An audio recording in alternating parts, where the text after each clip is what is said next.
Esta mañana la conferencia presidencial sorprendió a más de uno porque sumó temas que en la mente de los políticos habrían estado separados. De un lado, la ratificación en los Estados Unidos del nuevo Tratado de Libre Comercio, del TEMEC, y acto seguido, literalmente sin intermedio, sin puente musical en medio, una crítica de parte de las autoridades a las prácticas laborales alevosas que se llevan a cabo en nuestro país, como si ambas cosas fueran igual de importantes. Y mire, si habla de los tiempos en los que estamos, pues sí son igual de importantes. Si la posibilidad de que el país crezca gracias a la certidumbre que da el Tratado de Libre Comercio solamente puede explicarse si en el futuro ese crecimiento, a diferencia de otros tiempos, se distribuye mejor. Y sabe que uno puede inventarse muchas maneras de distribuir la riqueza, pero hay una que es principal, el salario. Mire, 98 de cada 100 personas en el mundo, desde luego México no es la excepción, pues vivimos de nuestro salario, es decir, no tenemos un dinero en el banco que alguien nos heredó y entonces tenemos réditos y de ahí comemos. Ganamos, llevamos pan a la mesa, pagamos las cuotas, en fin, porque hay una quincena o una semana que nos llega pues con cierta regularidad. Sin embargo, nuestro país ha tenido una de las peores políticas salariales, yo diría, en la historia de muchos países. La idea de que había que mantener el salario bajo para que vinieran más inversiones, para atraer inversión extranjera, la idea de que había que mantener el salario bajo para que no hubiera inflación, la idea de que había que mantener el salario bajo por cualquier motivo o pretexto hizo que la distribución de los beneficios en nuestro país no fueran posibles.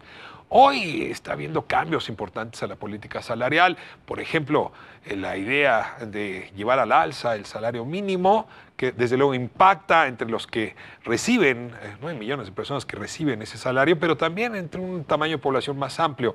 La idea es hacer una reforma laboral donde pues, los representantes de los trabajadores sean representantes verdaderos, democráticamente electos, que puedan, a partir de esa legitimidad, pues negociar mejor los salarios.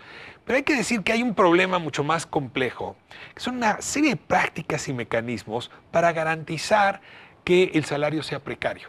Y cuando digo salario no solamente es el dinero que usted recibe, las prestaciones, es decir, que el conjunto de prestaciones más el ingreso que recibimos las personas sea precario. Y bueno, uno de esos mecanismos se mencionaba justamente hoy en la mañanera, concretamente por Zoe Robledo, el director del Instituto Mexicano del Seguro Social, hablaba de estas prácticas donde, bueno, muchos de los empleadores deciden no pagar el aguinaldo, y es una enorme cantidad, encuentran mecanismos distintos para que esa prestación mexicana, sobre todo mexicana hay que decirlo, no le llegue al trabajador, a pesar de que eso está en la ley. El mecanismo de la subcontratación, ¿no? Externalización, utilizan el término elegante, o déjenme utilizarlo en inglés, el outsourcing. Es decir, que uno trabaja para un patrón A, pero en realidad es un patrón B el que le paga a uno justamente para que los derechos laborales se generen con B y no con A. Y este tráfico, la verdad, o triangulación del salario, es muy delicada porque es lo que permite que a la gente la corran y no haya manera de saber a quién demanda, frente a quién se opone, cómo exige los derechos.